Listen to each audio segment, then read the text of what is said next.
Hi, guys. Welcome to The Social Block, the podcast that explores the intersection between blockchain technology and society. For those of you who have been listening for a long time, you'll know that we did a Web3 Gaming episode quite a while ago. And the good news is we have yet another one for you today. Our guest is Can Picak from Eldarune. He's the CEO and the co-founder. And we covered really interesting topics like even things like the crypto ecosystem in Turkey. Will the Bitcoin halving inadvertently affect the Web3 gaming sector? And we also had a really long conversation about whether Web3 gaming development will merge with traditional gaming companies. And finally, will Web3 gaming be affected by crypto regulation? If you're interested in any of that and more, listen to this episode. So let's get started. Hi, Can.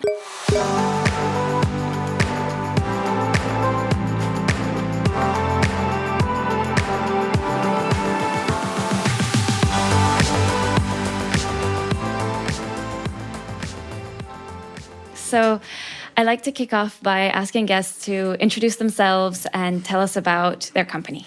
Thank you so much. And I'm Can, CEO and co-founder of DIGA Labs, actually. And we are building two different projects. One of them, DIGA Web3 Gaming infrastructure, and other one is Eldarune Web3 Gaming Studio. And on the Eldarune, we are building 5 different games. 4 of them for blockchain, and 1 of them is for PlayStation. Okay, wow. And 2 of our game, we are building too many things, and 2 of them is already connected with blockchain and testnet on the mainnet. And basically, we are building. All of our games are different. For example, one of them is idles, so crypto people can play the game and while working. And other one is trading card game. Players can play this game through their browsers from PC and their mobiles. And also we have MOBA like Dota 2, League of Legends like MOBA. And in addition to this, we have a staking game, and the PlayStation one is action RPG with 4K graphics and etc. Okay, so you're really all over the place, like all the way from like those idle games where you just like do a few taps, you can wait a bit, all the way to the proper RPG. Nice. Yeah. Exactly. Also, the best way, for example, you have one NFT and you can use this one NFT in our 4 different games on the blockchain. Okay, so they're very interoperable, like that games themselves. Yeah, exactly. Exactly. Are they connected in terms of like, how do I say this? Do they take place in the same, let's see, world or game universe? Yes? Yeah, exactly. Our world called Elimnias. Elimnias. Okay. Elimnias, yeah. How did you get to that name? Actually, our head of game decided the world name, and he wrote a book about this game like 10 years ago. Oh, he wrote his own world. Wow. Yeah. Exactly. It's pretty actually fantastic. And he's working on this RPG, which will be released on PlayStation like over 6 years. Not 6, actually 8 years. He's working on like since 2016. Mm-hmm. So it's really nice to hear that, like you have like this book to game directly, because you know how they make movies out of books a lot, and then they make games after the movie becomes popular, and this is straight to game. It's really, really interesting. So I was reading a little bit about Eldarune, and I noticed you guys have quite a big following. And are you guys like the Web3 gaming company for Turkey, and in general, like where do you stand in the Web3 gaming space? We are basically in Turkey, and our head of game is moved to Russia, and our core team is on the living in Turkey, and a couple of our developers living in Europe, Denmark, Italy. So very Belgium. Decentralized. And, nice. Yeah. Because But most of the team members are in Turkey. Okay, I have a couple questions about Turkey itself because I know Turkey Yes, is please. a huge crypto hub, and I know that like more than 52% of people in Turkey have crypto investments, and I know you also Exactly. have a lot of female investors, which is really cool. What is the landscape for crypto like in Turkey? Yeah, almost everyone talking about crypto, and but not lots of them understanding the blockchain technology and how it works and what we are trying to build in here. Most of them is traders, day traders, or they're holding their assets for a long time, but not most of them understanding what we are trying to build in here and what blockchain technology can provide gaming. And but Turkey is one of the biggest crypto, people. And most of how can I say, the onboarding crypto users in Turkey is really high number.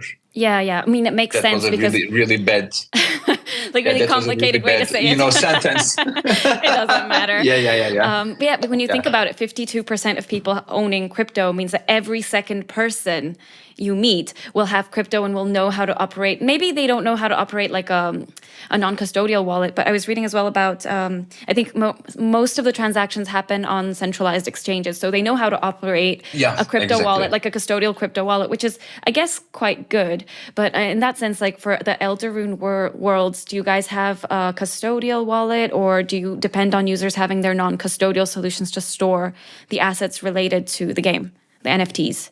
Is it non-custodial? I'm assuming probably. Actually, we are using MetaMask currently. Okay. And Webis Versatile. and etc. Yeah. And so actually our games are not directly connected to blockchain. Mm-hmm.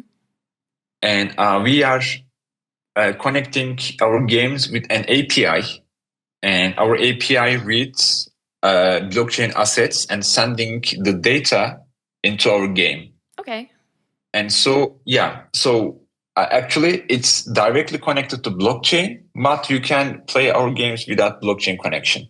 Yeah, like if say now you have some assets in the game, I'm assuming like if you're not a blockchain user, if you're not interested in the self-sovereignty of owning that NFT, and like does it matter? Like do you necessarily need a MetaMask wallet or a blockchain wallet to be able to play? No, right? Yeah, actually it is, but we are not open this version. Okay. And we are just integrated blockchain version because we because you want like to to push adoption. utilize blockchain. Yeah. It's just better. Yeah. You don't want to give people the option so much to be lazy. But yeah, I think. Yeah, exactly. They need to learn about blockchain technology. And You know what's important here? I've talked about this a lot with like previous episodes and a lot of like kitchen conversations at Nexo. We talk about that people don't just need to learn to use blockchain technology. They actually need to learn why they should be using it, because that's what's actually important. Yeah. Because on the front end side, it like, especially with games, I feel like it should look and feel the same as if you're playing like a regular, Web2 based RPG or whatever you might be playing. But on the like back end, that's what's important, and people don't seem to understand why it's important. And I think that's why people need to learn. Yeah, exactly. And also, when you look at World of Warcraft or MMORPGs, there is a world over there, and they have on currencies, NFTs. When you look at items and champions and etc. Actually, the whole ecosystem is developed developed for blockchain, and they have own currencies. They have own assets, but they are not able to utilize it or realize these NFTs or currencies into real life. Yeah, I do understand that like a game has its own currency, it has items, it has all of these assets, which until like Web3 became kind of developed enough, it just didn't have any way of like actually self-sovereignly owning them. They entirely depend on the game, and they kind of stay in this enclosed ecosystem.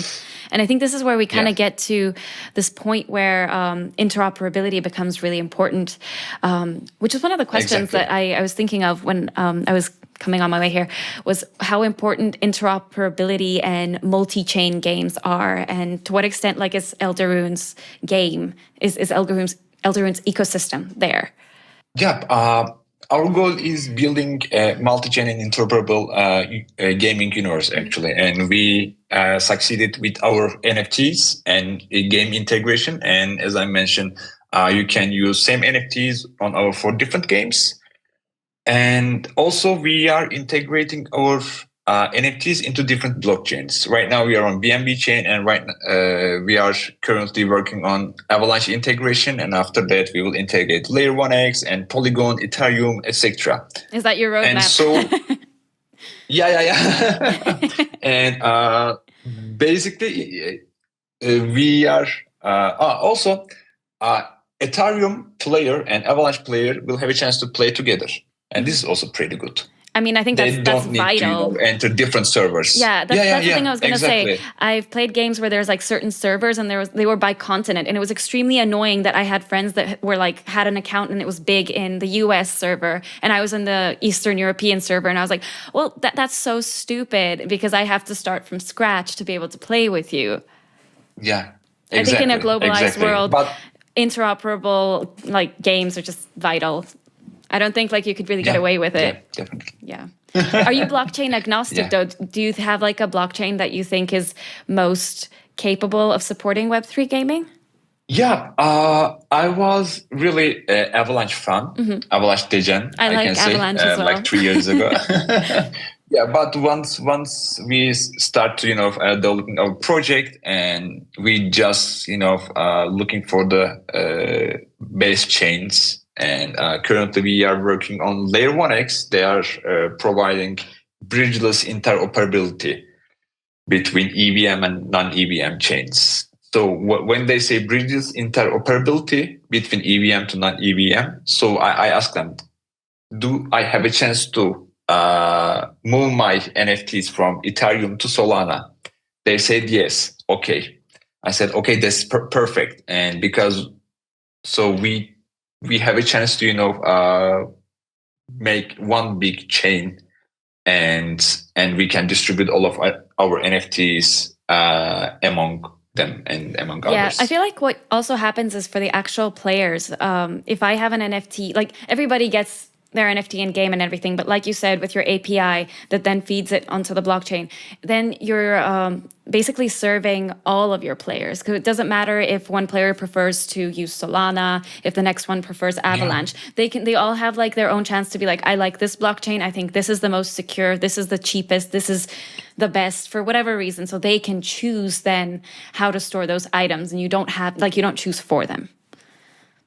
Yeah, exactly. Nice. They are, because there are people. Yeah, I just want to use Avalanche. I just want to use Solana, and from BNB chain, we don't have a chance to reach them, and we would like to onboard them. And to succeed this, and we need to get an interoperable solution, and to reach them from EVM to non-EVM. Yeah.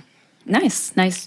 I actually had one more thing I wanted to ask about Turkey before I dig into, because I have a lot of questions for the gaming side. I was reading some news, and it was about basically the fact that crypto payments in Turkey aren't allowed, direct payments, but any other kind of transaction is. So how do you guys actually, when every second person has crypto, do you transact among each other? Do you get loans against your crypto so that you can then pay in lira? How do you guys work with the fact that people are using crypto as a hedge against inflation and the kind of unstable economy, but then they're not actually allowed to pay with it? I was just really curious. Yeah, actually, it's a very specific thing that's just in the back of my head since last night. How? Yeah, since we start developing our own company, I really don't. I have no idea what's happening with the Turkish economy. Yeah, because we are building our own economy in here, and basically to realize your assets, and you are sending your USDT into a centralized exchange, and after that you are sending it to a bank. So you just essentially transfer. No, you swap your USDT for Turkish lira that goes into your bank account. Is that what people are doing? Yeah, exactly. Okay. Yeah, exactly. Through centralized exchanges and Turkish centralized exchanges, actually. So it's more common to flat out sell it rather than try to get loans against it and keep it on chain. I'm interested in how that would work for taxes, but oh well. Like yeah, we are like waiting a different for regulations, topic. That's a whole different thing. When you said regulations, actually, I was thinking about this as well. Like, how would regulations globally affect Web3 gaming? Because we're talking about all these assets. We have Gary Gensler who says everything except for Bitcoin is a security. But what about, NFTs from Web3 games, gaming items, gaming coins, all that kind of stuff, which is like, what do you see happening, and does that concern you for your company? Yeah, actually, I don't concern about it, and because it's really hard to creating a law and regulation about it, because it's really complex. And so there is an iceberg, and in the Web3 and all of my on-chain assets, they don't have a chance to find my assets on-chain. And so because of this, I think it's pretty hard to, making it, how can I say? Like making it out to be a security or a commodity. Yeah. Yeah, I guess with like the gaming items, it's a little bit different because you don't see them as a financial product because their essence isn't, but the fact that they can be monetized upon is like a secondary thing. And I was just wondering, like, whether you think that like regulators would come after this space, but you seem to not think that. Like you're quite like chill, because I was just like, what if they decide that like, what if like people start trading NFTs from the games, and that becomes like a huge source of revenue for people? Would they then start to kind of lean into that space? Yeah, but I believe that in the end, the Web3 gaming will be a profession. Mm-hmm. Yeah.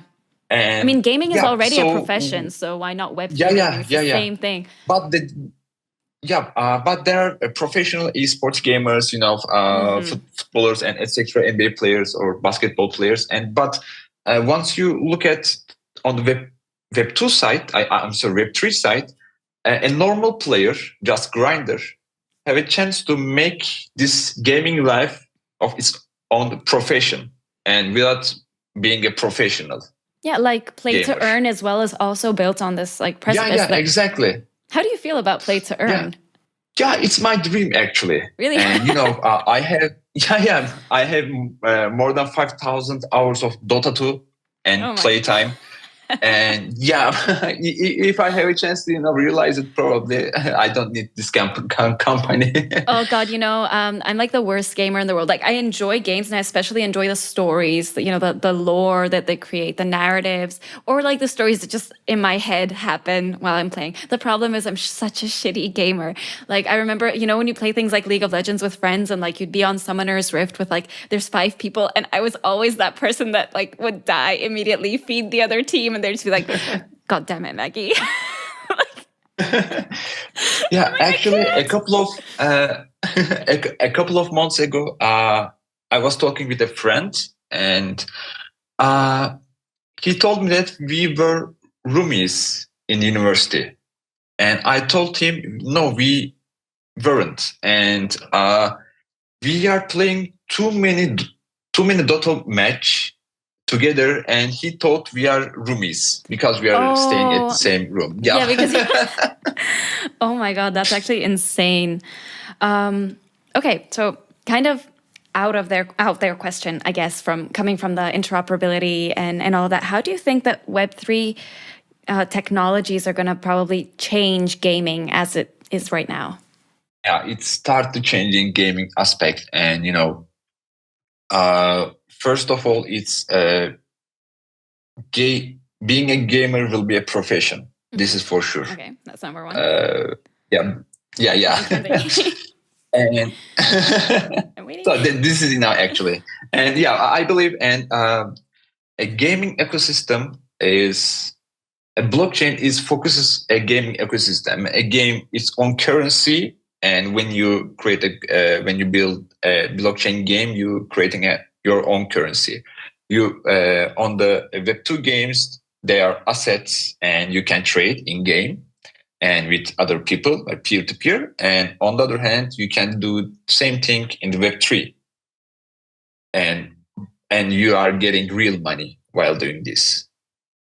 And so basically, I believe that Web3 ecosystem is perfectly fits games with Come again? I'm confused. Yeah. For example, in World of Craft Web2 game, you have the game its own currency, in-game currency. Mm-hmm. Okay. Yeah. And there are thousands of players, active data players, and they have own our assets and etc. And blockchain, when you move this game into blockchain, the echo of Warcraft and turning into a real life asset. Okay. And I believe that because of this, Web3 is perfect place for games. Mm-hmm. Because it brings in-game assets closer to, I guess, our physical lives. Is that what you mean? Yeah, exactly. And everything that you are looking for in the Web3, you have on the Web2 games. Mm-hmm. Yeah, and so the game element is the same. It's the behind that exactly. Yeah, this really hypes me, but I'm not able to. What hypes exactly? Oh yeah, I'm not able to tell this. Yeah, I'm not able to I guess, express it in words because it is a tough I'm one. not able to expressing my feelings. It is a tough one. I feel like one thing that isn't so much going to change, because I thought about this too before I came on. I feel like one thing that isn't going to change, actually Web3 isn't going to change the game. Like, it's not going to change the game. Like you said, the game element stays the same.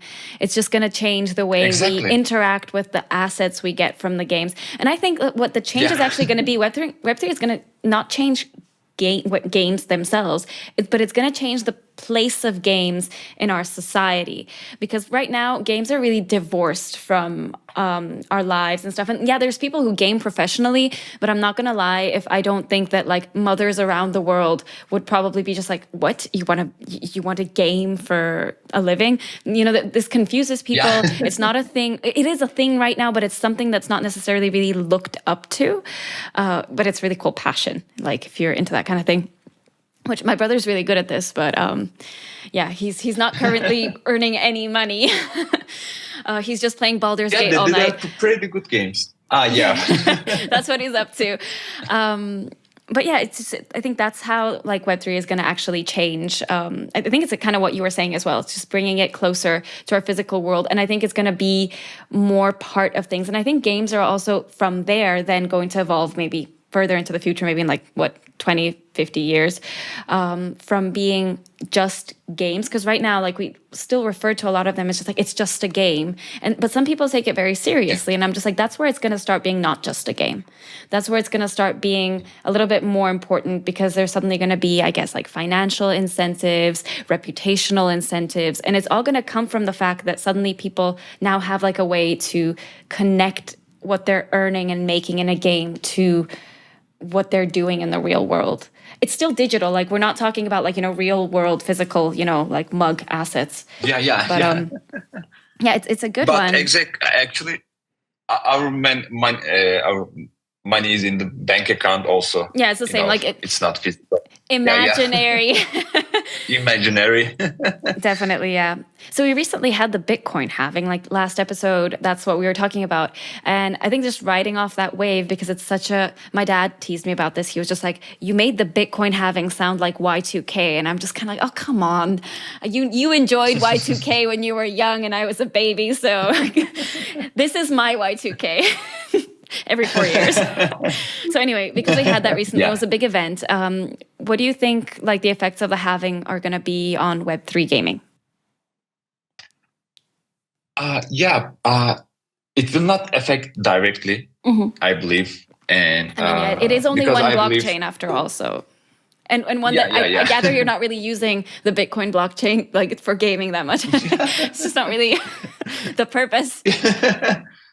Yeah, exactly. But when you look at in general perspective of the market, and halving creates a positivity on the crypto people on the market, and when you talk about this sociologically, and once all the people believes halving will increase the price of the Bitcoin, and once they start to believe it, and they will start to invest it and to increase the price of the Bitcoin. And so once the Bitcoin price start increasing, and the Web3 gaming, importance of Web3 gaming will increase, because the big brothers that I say, like Meta, or World of Blizzard, or Activision Blizzard.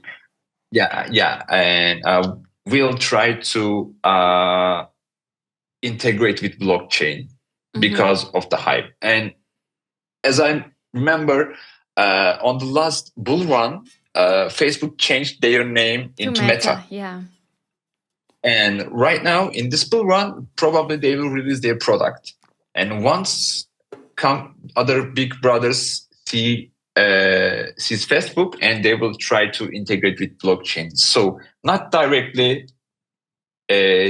Halving will not directly, it's not going to impact directly. Impact to Web3 gaming, but it will lead to onboard other big players into ecosystem. This reminds me of it was a few months ago, I think maybe November last year, I read some news about Ubisoft, which I think is also quite big in the gaming industry. They're in a new partnership with Immutable, who are they're blockchain based. So what they were talking about, because I know that Ubisoft had like some dalliance with NFT collectibles recently, and even their own employees were like, this is so underwhelming.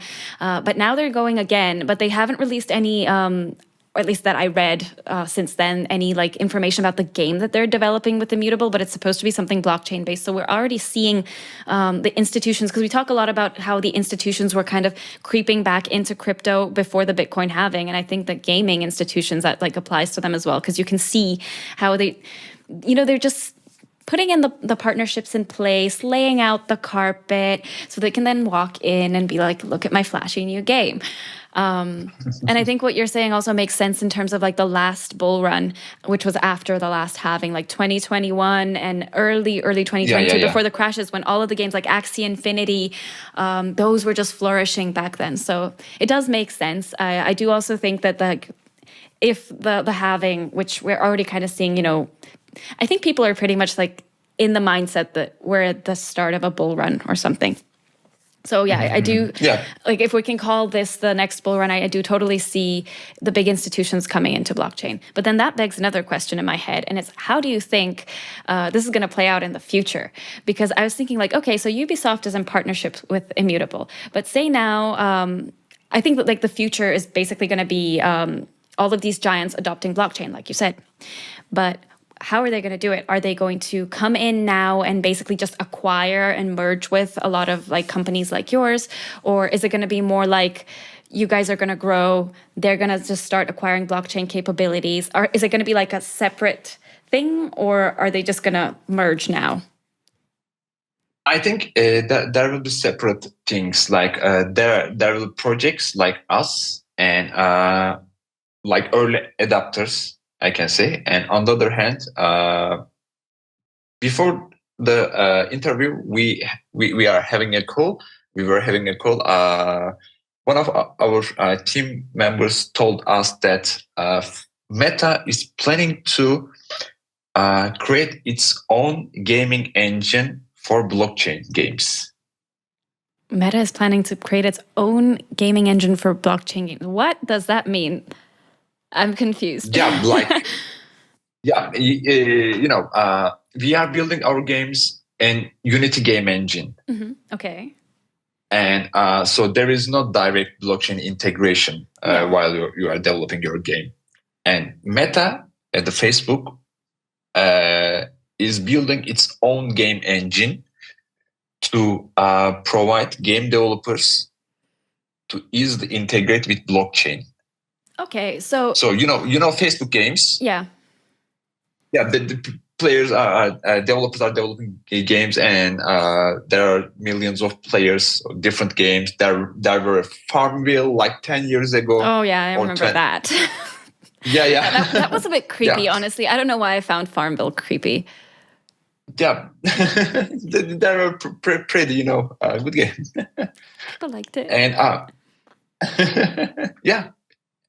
Yeah, it's fun. And for example, Farmville's technology is fully can be integratable with blockchain because you are collecting and you are developing and you are trying to improve. And once you have a chance to sell things and trade things, trade your tomatoes with other person, and once you have a chance to realize your money. And so this is great place for Farmville. Web3 is great place for Farmville. Right. So yeah, what Meta is doing is it's probably going to be able to like pull all its games into that game engine. That's cool. So yeah, my understanding though of this is because I don't know, I'm thinking about it, and I feel like it might be more beneficial, like you said, for more established big tech giants, and especially like the giants in gaming, like Epic Games, Electronic Arts, Activision Blizzard, Ubisoft, all of those, Nintendo even, if you will, all those guys developing, their own kind of blockchain capabilities, kind of like you said Meta is doing, and then the already established Web3 game developers and game development companies to keep growing as well. For a while, a little bit more separately, because what I worry about is with the Web2 big tech companies, they're so capitalistically geared and so centralized that I worry that they're just going to use Web3 as kind of like an adoption hook for people, basically an acquisition tool.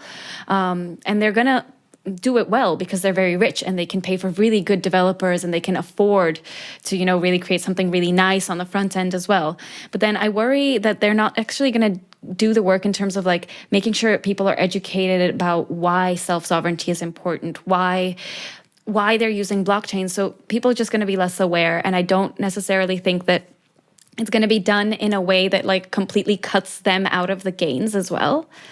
Like, whereas in the established Web3 game development companies, these games are built by people who believe in the ethos of blockchain and the need for decentralization and the need, this like almost late capitalism, like reaction to late capitalism, which is like, we don't want these big centralized, really, really rich companies. So I feel like it would be better if the two grow separately for a while so that we don't have these smaller currently companies in the Web3 gaming space being swallowed by the big Web2 capitalism and then just like their capabilities being used, but kind of half-assedly. So we don't necessarily, so that essentially the big tech is still earning big time and people aren't learning about self-sovereignty. And so that was my also thought about it. Yeah, also? Yeah. And I forget about it. Oh, I'm sorry. Yeah, no worries. It's what it is. It's almost like Web3 and blockchain in general stands against the deep centralization that capitalism is, whereas the Web2 giants, that's exactly what they're milking, and that's where I see conflict, and that's why I think that they should be developing these two verticals that are eventually, in my opinion, going to merge. But I think we need more time so that it's like a balance of powers. Because right now, I don't really see, the Web3 game development companies being bigger than Meta yet. I hope they will be someday. Yeah. Yeah, I remember. Yes. Yeah. The decision-making process for, companies like us is more suitable for blockchain because there things are happening so fast in the blockchain. And for example, meme coin hype, and it was like, or NFT app. And for the big companies, because of the decision-making process took, long time. And we are more lucky as a small companies in this space. We are more luckier than them. Mm-hmm. Yeah, I guess like small and nimble really does the trick in that case. Yeah, like agile. Exactly, being agile. Exactly. You can really pivot, whereas they have to be really careful what they're doing. And I think, if they start developing these like very Web3 based capabilities for gaming and people start being able to monetize, say, on their Farmville tomatoes, I think that is going to really, really put them in the hot seat in front of the regulator. I think that's just going to be, they know that. So they're kind of like, let someone else get beheaded first. Let's see if it actually happens. Yeah. Like, let's just watch the public hanging and see what happens. No, I'm kidding. Actually, you're right. Until they are understanding the process, the process will end, and they will try to look for new hype, exactly, new title. I do get that, yeah. You said it makes sense to be agile. What about adoption? Because I was thinking about how is Web3 generating adoption? How are you acquiring new players? I love that with you guys, it's players. It's not clients, it's just people who are there to have fun. Yeah. Because I have a very specific question about that because my brother plays a lot of games on Steam. And I was like, having a Web3 gaming platform and like all this like blockchain based like API that goes to blockchain, doesn't that kind of mess with like platforms like Steam, which distribute games en masse? Doesn't that mess with their business model? In terms of like, how on Steam, you have to actually buy a game. Do you have to buy a Web3 game to play it as well and then monetize from it? Actually, we are making our games free to play. And for example, once they like to improve their champions, and once they like to earn more, they need to spend some money, Okay, makes sense. So we were talking about Steam and like business models and stuff. So users purchase and download games on Steam, but you guys, you're not on Steam, obviously, because you're free to play and everything. Mm-hmm. Do you find that like the road to adoption might be through platforms like that in general for Web3 gaming in general? Because I don't know if there are any Web3 or blockchain connected games on Steam. It just feels like, if users are trading their assets, is it? Yeah, but that's what I was saying. Yeah. That's what I was saying, because it doesn't make sense that big platforms that like distribute games wouldn't carry them. Because what if like, you're... Say now you have a Web3 game on Steam, you paid for it. This is a hypothetical, impossible situation, right? You paid for it, but then you have your NFT, you decide to, the game is very popular, you decide to sell this NFT of, say now, like a really, really rare skin in the game, and you sell it to someone for a lot of money. I feel like that takes you completely out of the Steam ecosystem, and I feel like they wouldn't like that, Is that the reason it's forbidden? Yeah, exactly. But on the Epic Games, they are, they're planning to support Web3 games. Okay, so we do have someone. For example, Shut Up Now. I'm not sure. Do you know Shut Up Now? A game on the Avalanche. No. Yeah, it's pretty good game, and they're on the Elixir and a couple of different games not Elixir. I'm sorry. Epic Games. Yeah, on the Epic Games. Like Web2 gaming provider and Web2 game market, and a couple of games from blockchain. They listed their games over there, and so people can easily download and play the games. Mm-hmm. And So in terms of But Steam, on Steam, it's yeah, forbidden. I mean, Steam was just like an example that I had in mind because like my question was initially like how are you planning to boost adoption? Like even what are you doing with like the Eldarune games? Yeah, actually, our goal is to, there are internet, well, in Turkish, it's called internet cafes. Oh, internet Cafe. cafe, There yeah. are computer, yeah. And so we have different marketing approach for onboarding Web2 gamers, and one of them is, directly going to internet cafes and, understanding, telling our games. This makes me like really, it doesn't surprise me very much because when I was reading, we had some like research about the Turkish market, like the crypto market. And one thing that our researcher said, and she had written in the summary was just like, it's actually very popular to have physical advertisement in Turkey of crypto and crypto products. So it doesn't surprise me that you can physically go to an internet cafe and actually onboard people. Okay, Yeah, exactly. What's next? There are different, for example, in the Vietnam, in China, there are, places like this, and in Korea. And so one of our plan is finding partners over there and overseas and talking about our plan and getting on board internet cafe players. And this is one aspect. And on the other hand, so App Store and Apple and Google actually and will support Web3 gaming in the end. And once we upload our games over there, and they will have a chance to onboard. We will have a chance to onboard Web2 users too. Okay, yeah, that's a big one actually. The app stores are, I mean, they're accessible to everybody, so that makes a lot of sense. Hey, you said internet cafes. Is this in the big cities, right? Like Istanbul, Ankara, and Turkey? It's on the big cities. Yeah, small. Where are you? Like, where are you based? Ankara. Oh, I lived in Ankara as a child for 4 years. Yeah. Anyway, totally off topic. So speaking of adoption, the next thing that comes to mind from adoption for me is like of Web3 gaming is actually adoption of blockchain and crypto in general. And I have this theory that blockchain and crypto, like besides the finance aspect that is really boosting interest, the next thing that's boosting adoption and is going to really propel adoption is gaming. What's your take on that? Yeah. Like, do you think gaming is going to be one of the like top 3 propellers of the blockchain space, and why? Yeah. For me, it will be on the number 1 on the list. Why number 1? Gaming. Like, how does it supersede finance for you?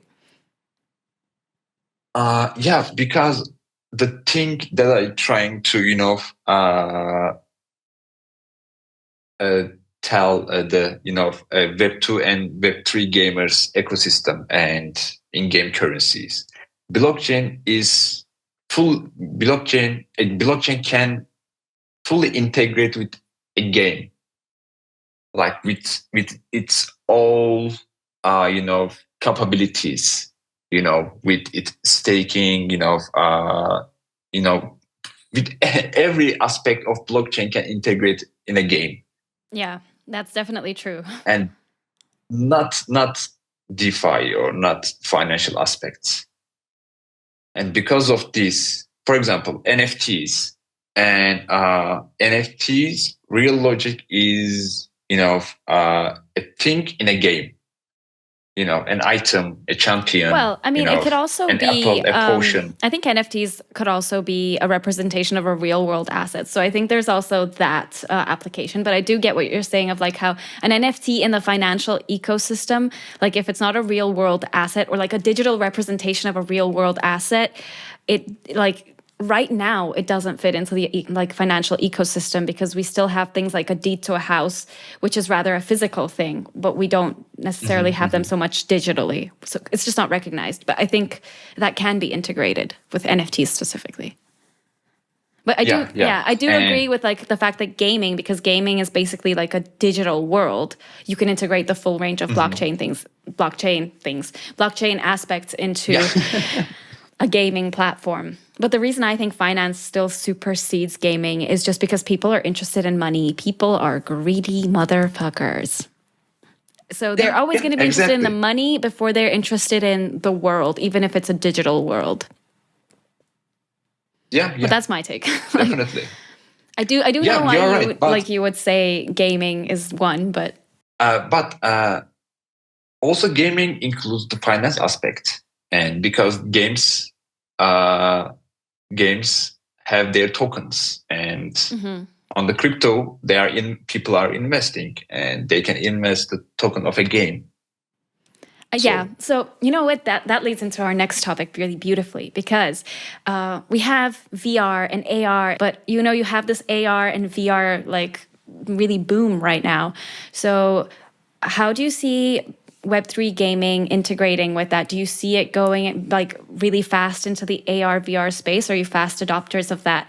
Because in that line of thought, because I think that AR and VR is going to bring gaming, it's really going to enmesh with our like physical lives. So like our lives and the gaming aspect going to be probably very close to the same thing in terms of the way we perceive them as people, as humans. Like it could even be like, oh, this is a different thing. I'm not going to say it. Sorry. Just had a brain fart there.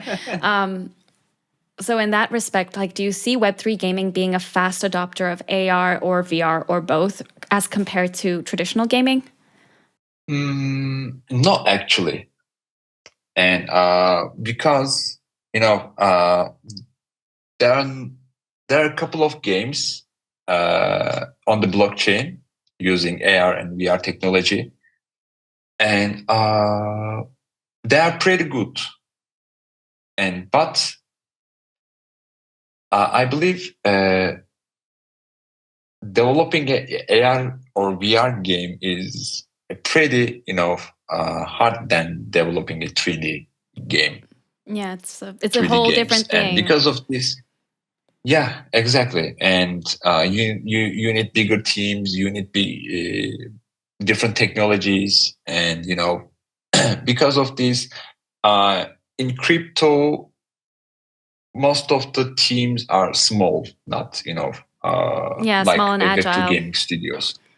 Yeah, and because of this, on the Web2 side, the AR VR system will be act more faster.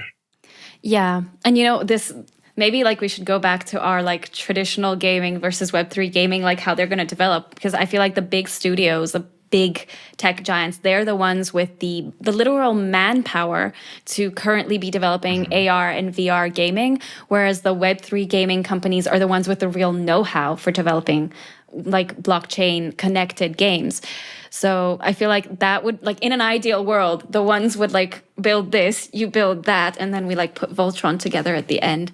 That's my like idea. Well, that's obviously not going to happen, but I was thinking of AR, you know, because I'm a big fan of like augmented reality because I think that ultimately like people have bodies and we like augmenting the world with all this tech with like our phone. We basically have like a little supercomputer that's basically just mechanically, we're still touching it with our fingers, but it's kind of linked to our brain, right?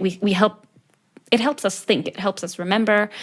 But if we have AR, like really advanced AR, I was thinking of something like a game like Pokemon Go could really explode because that's when we have the enmeshed physical and virtual reality, because that's what the Pokemon Go was doing, you know, right, with the phone, and like you could see where the Pokemons are, Yeah. and on the maps and everything. But the issue with it was that, like, you know, you collect all these Pokemon but you don't own them, you don't really find them. So I'm thinking like that AR is like a really strong use case as well for like AR gaming for Web3. The only issue is, like you said, that like Web3 gaming studios are smaller, more agile teams, not necessarily with the manpower to develop that right now. So I'm looking forward to when the two collide finally, because that would make sense for me. Because, you know, if I knew that I own those Pokemon that I collected and then I could Yeah. sell them or whatever, that would be like truly ideal. Fantastic. Yeah, exactly. And then obviously there's like the very VR heavy example, which I think is gonna like remain a little bit more and like entertainment wise. I don't think that that's gonna. I honestly think that AR is probably going to be bigger than VR because this whole concept, like, you know, in Ready Player One, in that movie where they basically live inside the game the whole time. Mhm. I don't know if that's what people want. Yeah, it's like I don't know if that's entering the Black Mirror, you know. Yeah, I mean, I like it. I think it could be cool, but I just feel like we as a humanity, I'm not sure how many people actually want that for it to happen, you Yeah, know? if I have a chance, if I have a second life, and I like to live in a VR on a World of Warcraft, as a World of Warcraft character, yeah, I love to do that, and it's as a gamer, it's fantastic for me. Okay, yeah. I mean, it is fantastic. Like, I think we're definitely going to have a lot of virtual games and virtual worlds, and people are going to love being in them. But I still think that they're going to remain more an escape from reality, or a parallel reality for us. Like, it might be workspaces that we use it for, or fun spaces that we use it for. But I think we're still going to have a soft spot for like augmented, very, very augmented, but like physical reality. It's just because I think that that's our nature. And like, no matter how good the technology gets, I think we're just going to always want to enrich our already existing experience rather than completely obliterate it and not be conscious in it. So kind of coming to the end of the episode, what do you think is the most important thing about Web3 gaming for you? Most important thing in the Web3 gaming. What do you value most? Yeah. Being on the blockchain, actually. Okay. That's a good one. I'm glad you didn't say make money. I'm really glad you didn't say that. I didn't think about anything about money, you know. And being on the blockchain as a developer, I were like PJ with my PJs before the interview, and when we were in the Dubai, and I can wear anything that I want. I don't need to, wear formal and suit up and etc. And I love being in the Web3 gaming space, and you don't need to, you can act like yourself. You don't need to, act like anyone else. So you find that the digital space liberates you in terms of authenticity. Yeah. God, I feel like I'm the opposite person. The minute I'm not physically present somewhere, or in the least like talking live and like with camera, I find it very difficult to not so much be authentic, but not have social anxiety. Like, I hate texting people. I find it really difficult to make phone calls. I feel like I function so much better in my body, but I can't see where you're coming from. Like, you find the digital space liberating, and I think most people are like you, actually. I think I'm the weird one here. No, actually, since my teenage times, I'm playing games. I'm living in a screen, and because of this, I'm I know this space, and I'm aware. Chatting with people and not talking face to face through cameras, and I was living this life before blockchain, and with the blockchain, it turns my profession. Yeah, like blockchain allows you to actually, I guess, be myself. Be yourself, and also be self-sovereign in your digital life, rather than, because I think this is the biggest issue with like people who live inside a game. There's nothing necessarily wrong with like having so much value behind your work inside a game. The issue becomes when it's just like this thing that's somewhere in a server, and you have no way of actually owning it, of keeping it for yourself. And I think that so I think blockchain like kind of gives you that ability, which is really beautiful. It's a part of your identity, I guess, that you get to keep for yourself. Yeah. Like bits of your life, your memories, and your achievements.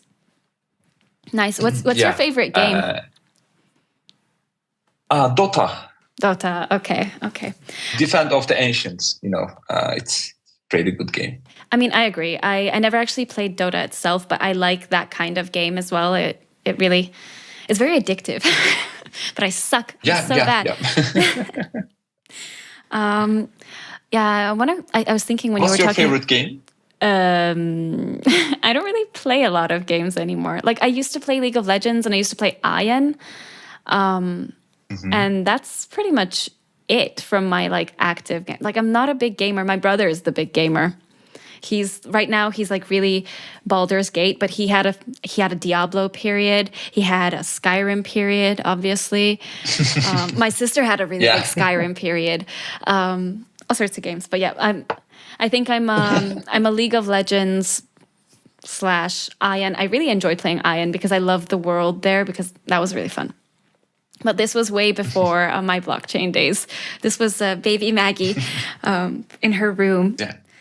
You know, when you said that the most important thing about Web3 gaming for you is being on-chain, I have a different take on that. And I think that actually the most unimportant thing, I started there when I was thinking about this, the most unimportant thing in Web3 gaming for me is making money, the ability to earn money. But the most important thing is having fun and playing a good game, because ultimately it's gaming. So I think that Web3 gaming is going to explode the minute companies that are developing Web3 games start coming out with their first really kick-ass games. That's what I think is going to happen. So the minute you hit that golden spot that, like, say, was it Activision Blizzard that had the Call of Duty like spark to fame? That's like how they got really famous and huge. I think the minute you guys hit that sweet spot, that's when Web3 gaming companies are just going to go boom. Explode. Like the minute you have a good game, people aren't going to care whether it's on-chain or not. And then that's going to boost blockchain adoption on the side, actually. But yeah, so at the end of every episode, I make sure I ask my guests if they want to share any last thoughts or any messages with our listeners. You can also share socials or stuff about your game, anything you want. Actually, I'd like to thank you for this opportunity. And so they can follow us on Twitter and at Play Eldarune, and we are building fantastic things. And yeah, that's all actually. Awesome. Okay, well, it's been lovely to have you, Dan. I really hope that you find that just sweet spot golden gem of a game, or your games develop into that, because I know that like it's a process. So wishing you all the best. And you know, I might start getting back into gaming. I might try your games. Alrighty. Yeah. So that's it for our episode for today, guys. And I'll see you next time on the Social Block.